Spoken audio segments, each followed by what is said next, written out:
And the Fulani knows that that is my village. They invented chanting Allah Akbar, Allah Akbar, sporadic shooting all over the village from different angles.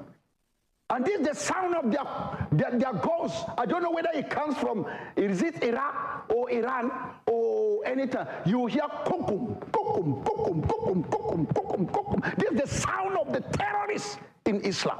And when they enter the village, and this is what happened. They move after that night. Those that were able to escape helter-skelter, they were able to go and hide. Then they burned the villages. I was called. I have to take a journalist to that village the following morning. Because I wanted to go down there. They said, no, don't come this night. They can do something for you. I was crying. I couldn't sleep. My wife is here with me. She knows I was restless in Bukuru that time. Until when it was in the morning, I was able to move. She's here with me. She knows I was restless in Bukuru that time.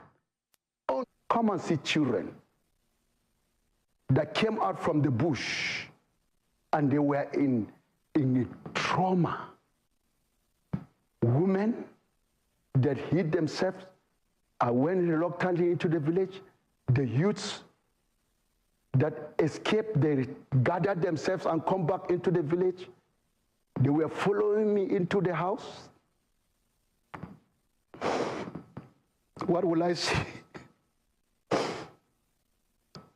I was able to see my grandmother that I grown up with in Gomata.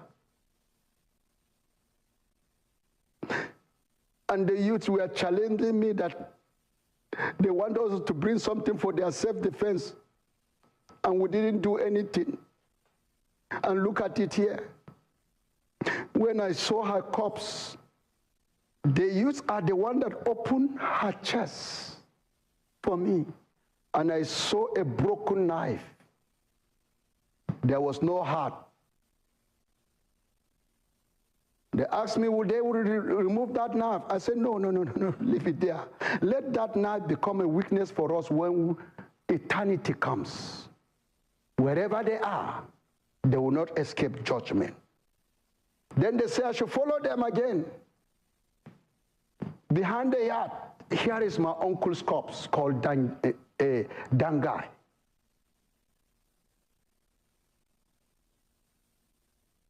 His tongue was removed.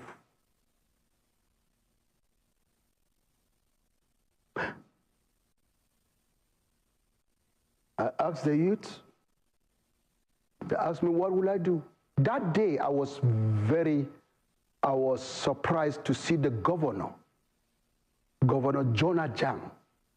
I had Serene. He came to the village, and you have to cross 2 rivers. He came, and we did the burial. 13 people were killed. The monument is there. We didn't build it, but by God's grace, we'll build it. They took me to my childhood friend. We grown up, Dalio gang. What will I see? I went into his house. I saw his wife, 4 children. They are on the other side struggling. And the woman, there's nothing she can do. The fire just came down and burned them all. The woman quickly pulled her child at the back, seeking for the way to escape. I discovered they locked the door so that none of them would come out. That is how we buried her with her child at the back. The agony of Christian in Nigeria. So I want to find out, all of these attacks that you have mentioned, they're quite harrowing, and I'm sorry about your grandmother and your uncle. Have there been instances where you heard about Muslims also being attacked in a similar manner? Let me tell you, no Christian attack Muslims. if you see a Muslim dead, where did he die? It is in our village. So you're saying the Muslims also attacked other Muslims? I'm talking about when you see another attack, Muslims are saying they are killed, we killed them. Ask them, where did we kill them? In self-defense in the village, casualties came. In our village, they loot the village. Look at this village. Look at this material. These are all the houses that they burned. Look at the number of people, number of houses destroyed, 120 in one village. Total number of dead, because God was able, and this is Christmas Eve, one person. But the other village, you can see me at their gravesite burying people at that place. But this village, disease, and this is the person that died, Mr. Tambaya. Total number of displaced people in that one village that they burned, including the church building. These are factuals that are here. In that process, some of the Muslim folk casualties. And there's one thing, the Fulani always come with extra people that in case, in self-defense, the folk casualties, they drag their corpse.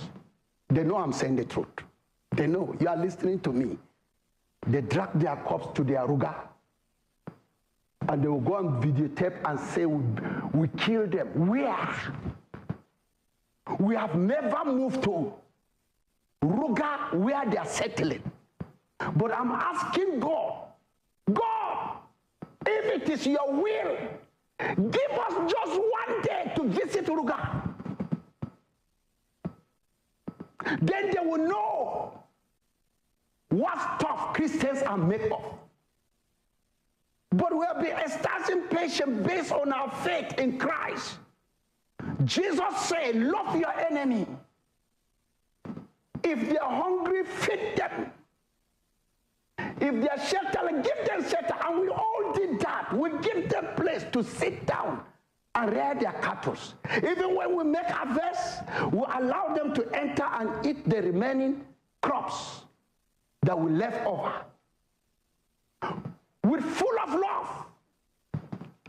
Look at another village again that I went. It was dangerous. Oh God, help me. This is where Reverend was killed. And look at the houses. They were burned down. And I thank God the chief of defense staff came. This is NTV community. They came, Nigerian government came. The present chief of defense staff, Junior Matawali, he came. That day I knelt down, I begged them, let them help us. Why is it that it's only the Muslim always come to our domain and attack us? Okay, so why? You have mentioned that, in your statement now, you've mentioned that the governor of Plateau State came to one of the villages when it was attacked. You also mentioned that the chief of defense staff came. So that means that it has reached their ears. Has there been any follow-up since then regarding this, and what was the response? Do you know that minister of, I don't get her name, that minister of humanitarian that was removed by present government? Because that woman was able to mobilize and bring materials as directed by the president. When she brought, I don't know what happened. After what she has done, there's a gimmick. Control by Islamic agenda in Asorok. I don't know what happened. Just to hear that that woman was removed Maybe she has a shortcoming. But I know her shortcoming cannot be compared with Muslims that are working with Tinubu, destruction of this nation, so but they are not removed. If you're referring to Dr. Betta Edu, is that it? Yeah, that woman, I didn't get her name. That woman really helped. So I look at it, they say, Kai, this woman helped these people. In fact, she's going to cause harm for Islam in the north. They maneuver the way they remove her. You see, any person in Jos, when Darie, my governor, Joshua Darie, hear very well, they have been killing us in mass from village to village. And do you know what happened? When he saw in one of the village that this machinery that were hired, many of them, our youth killed them in our territory. So the former general secretary of Miyetti Allah, Saleh Bayare, he packed the corpse to the government house. I imagine that day, the governor, Darie, said, you people have been killing Christians. I didn't say anything because my hand. Now you brought the corpse, what do you want me to do? The Christians have never packed their corpse to bring to me. It's an offense to Islamic war. Since from that day, they started attacking this man because they want him to use all machineries to kill the Muslims. But he refused. Okay, very quickly, I want us to go back to the removal of the Minister of Humanitarian Affairs that you mentioned. Yes. Did she at any point offer support outrightly to the community? No, yes, she did. She brought trailer of rice. She brought mattresses. She sent representative to Broad. So are you now saying that you think her removal was attributed to that? Let me tell you, at the shadow, but they know best. But one thing that I know, with what she has done for us, these people, when they kill us, they don't want the governor to come in. You see, when the governor stood, they forced their way to Obasanjo, and he declared state of emergency. Darie was removed. And I thank God that day, after 6 months, they still stood with enforcement that Darie should never come back. God chose me single-handedly at TCN, and I spoke. My brothers, after they have deliberated who is who in Plateau, they said Darie should never come back. I will not forget. The former camp chairman, Yakub Pam, was there. So I raised my voice. I said, where is your brother? Don't you see Islamic agenda is a war on Plateau because it's a Christian state? Why should we reject our brother? Why should we become Cain to kill our brother? This thing is moving down to the south. God is asking the Yoruba Christians, where is your brother? And the Muslims, where is your brother? We are all Nigerians. We are supposed to protect one another. God is going to ask us, where is our brother?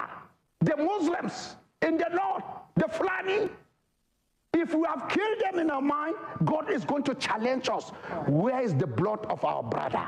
Okay, Reverend, I would want to come back to that because, again, there have been speculations that different Christian organizations have been silent since all of this began. But I want us to go on a short break. We're still having the NC exclusive with Reverend Ezekiel Dachomo. We're talking about the insecurity situation in Nigeria, especially.